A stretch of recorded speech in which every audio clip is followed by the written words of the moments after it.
Bakın kaliteli bir aydınlatıcı birkaç çayı.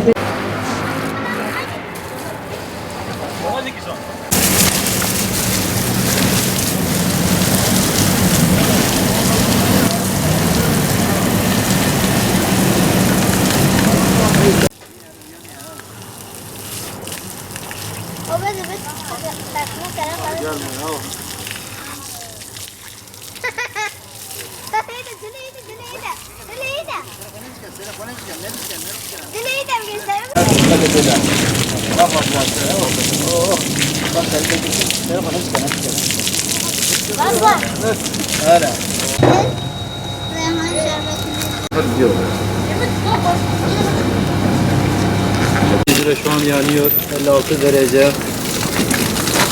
Millet genel elektrik parası fazla alıyoruzlar.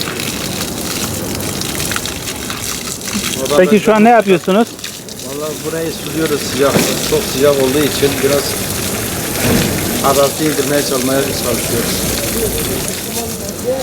Gördüğünüz gibi bak ağaçlar bile yanıyor. Böyle bir şehir. Şehir çok güzel.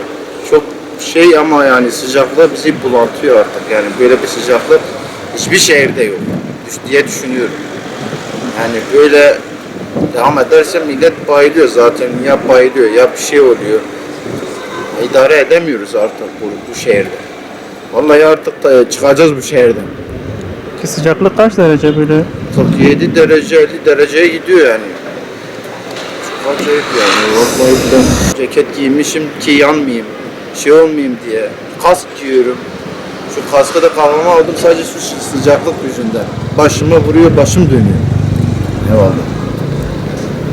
Serinlemek için biz klima kullanıyoruz. Fakat gördüğünüz gibi bir tane salon kliması var.